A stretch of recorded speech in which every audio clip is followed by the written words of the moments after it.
നമ്മൾ വീണ്ടും ആലപ്പുഴ അരൂരിൽ തുറവൂർ ഉയരപ്പാത നിർമ്മാണത്തിനിടെയുണ്ടായ അപകടത്തിന്റെ വാർത്തകളിലേക്കും ദൃശ്യങ്ങളിലേക്കും പോവുകയാണ്. സാധാരണമായ അപകടത്തിൽ വാൻ ഡ്രൈവർക്കാണ് ദാരുണാന്ത്യമുണ്ടായത്. പത്തനംതിട്ട സ്വദേശി രാജേഷാണ് അപകടത്തിൽ മരിച്ചത്. ഗർഡർ പിക്കപ്പ് വാനിന് മുകളിലേക്ക് വീണാണ് അപകടം സംഭവിച്ചത്. സമഗ്രമായ അന്വേഷണം നടത്തുമെന്ന് കോർട്ടിലെത്തിയതിനു ശേഷം എറണാകുളം കലക്ടർ നേരത്തെ പറഞ്ഞു. നിയന്ത്രണങ്ങൾ പാലിക്കാതെയാണ് നിർമ്മാണ പ്രവർത്തനങ്ങൾ നടത്തിയതെന്നുള്ള ആക്ഷേപം നാട്ടുകാർ ഉന്നയിക്കുന്നുമുണ്ട്.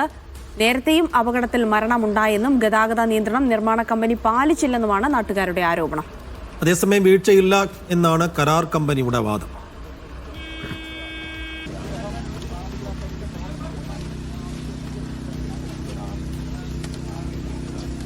ഈ അപകടമുണ്ടായതിനു ശേഷം MP-യും MLA-യും അടക്കമുള്ള ജനപ്രതിനിധികളൊക്കെ ആ വിഷയത്തിൽ പ്രതികരിച്ചിരുന്നു. MP S വേണുഗോപാലിന്റെ പ്രതികരണത്തിലേക്ക് പോകാം. അരൂരിൽ സർക്കാരുകൾ ജനങ്ങളെ കൊലയ്ക്ക് കൊടുക്കുകയാണെന്ന് KC വേണുഗോപാൽ പറഞ്ഞു.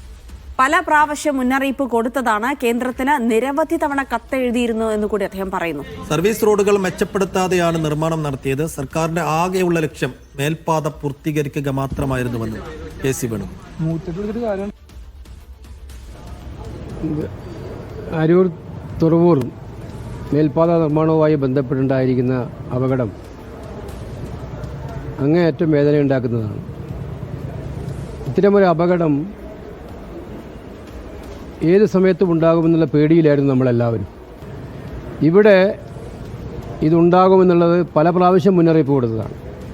കേന്ദ്ര സർക്കാരിൻ്റെ മുന്നിൽ ഒരു 4 തവണയെങ്കിലും ഞാൻ ഇത് സംബന്ധിച്ച് കത്തെഴുതിയിട്ടുണ്ട്. അതുപോലെ തന്നെ ആലപ്പുഴ കലക്ട്രേറ്റിൽ നിരവധി തവണ മീറ്റിംഗ് വിളിച്ചുകൂട്ടി ഈ അരൂർ തുറവൂർ പാതയുമായി ബന്ധപ്പെട്ടുള്ള സുരക്ഷാ പ്രശ്നങ്ങൾ പരിഹരിക്കുന്നതിന് കാര്യക്ഷമമായ ഇടപെടലുണ്ടാകണം എന്നാവശ്യപ്പെട്ടിരുന്നു.